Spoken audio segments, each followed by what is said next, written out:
Bienvenidos a La Clave del Ayer. Hoy nos adentraremos en un relato oscuro y enigmático. Prepárense para sumergirse en el intrigante relato de Anneliese Michel, una joven cuya vida estuvo marcada por el misterio, la fe y el horror. ¿Están listos para explorar los oscuros rincones de esta historia? Entonces, sin más preámbulos, comencemos.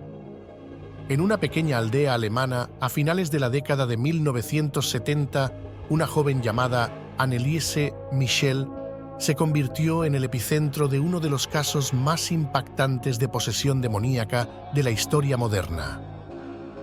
Anneliese Michel nació el 21 de septiembre de 1952 en Leibelfing, Baviera, Alemania. Desde una edad temprana, fue descrita como una joven piadosa y devota, profundamente involucrada en su fe católica.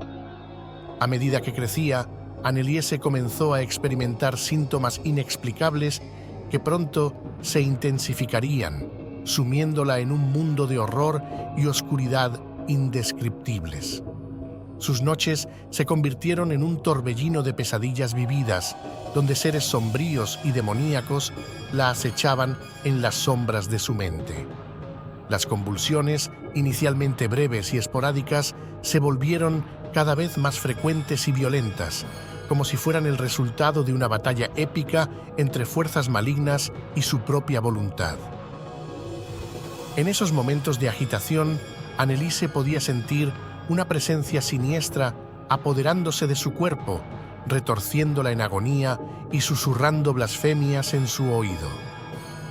En junio de 1970, Anneliese fue internada en el hospital psiquiátrico, donde le fue prescrita medicación contra las convulsiones por primera vez, aunque nunca alivió sus síntomas.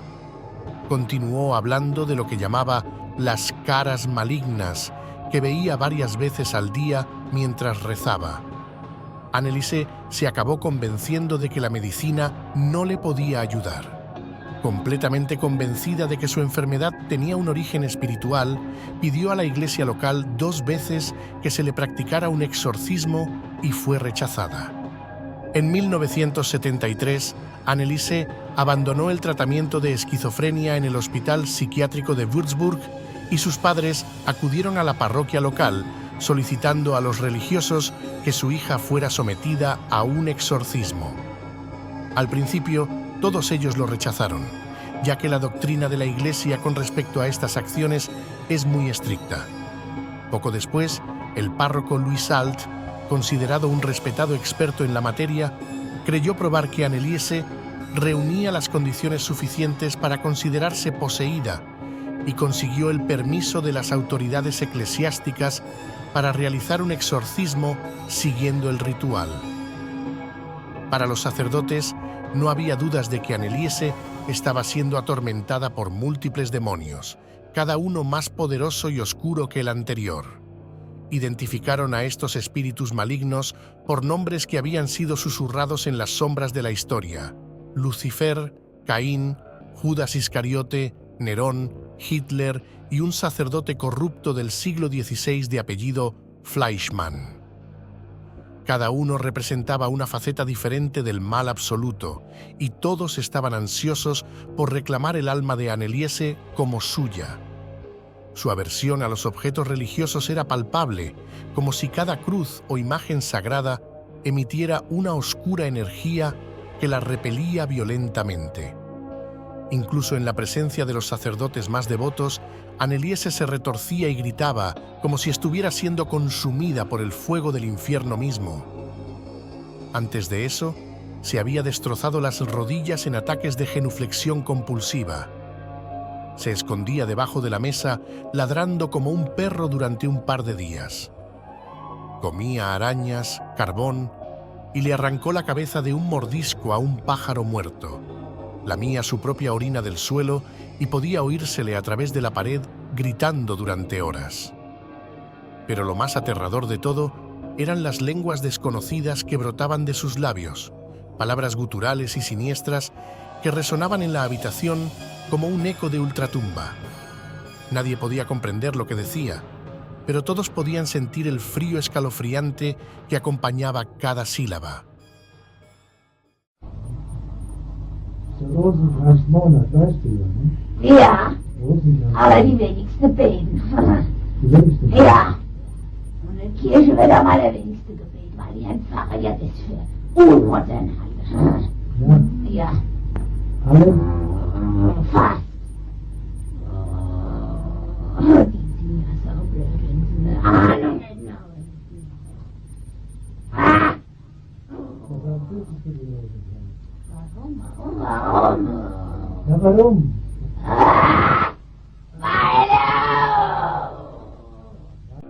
Para Anneliese, cada día se convertía en una lucha desesperada por mantenerse aferrada a la realidad mientras fuerzas oscuras conspiraban para arrastrarla al abismo de la locura y la perdición.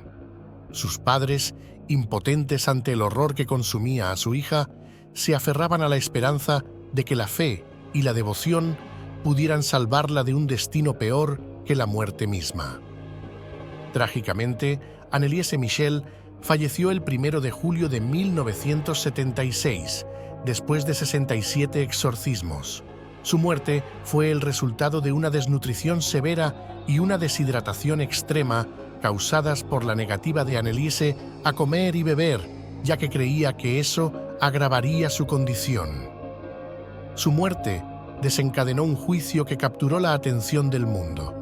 Tanto sus padres como los sacerdotes fueron declarados culpables de homicidio negligente, ya que se consideró que su negativa a buscar ayuda médica adecuada había contribuido a su trágico destino. El caso de Anneliese Michel sigue siendo objeto de debate y controversia hasta el día de hoy. Algunos lo ven como un ejemplo de fanatismo religioso, mientras que otros creen que fue un verdadero caso de posesión demoníaca. Pero una cosa es segura: la historia de Anneliese Michel nos recuerda los misterios profundos que aún acechan en el mundo. Su historia ha sido inmortalizada en las películas El exorcismo de Emily Rose y Requiem, donde su vida y los eventos que la rodearon han sido llevados a la pantalla grande. Y así, llegamos al final de esta escalofriante travesía a través de la historia de Anneliese Michel, un caso que ha fascinado y desconcertado al mundo durante décadas. ¿Fue realmente una víctima de la posesión demoníaca o simplemente una joven atormentada por enfermedades mentales y supersticiones? Las respuestas permanecen elusivas, ocultas en los misterios del más allá. Pero lo que sí sabemos es que la historia de Anneliese nos recuerda la frágil línea que separa la fe de la razón, lo mundano de lo sobrenatural. Y aunque el caso pueda parecer cerrado, las sombras siguen acechando en los rincones más oscuros de nuestra percepción, recordándonos que, en ocasiones, la verdad puede ser más aterradora que la ficción.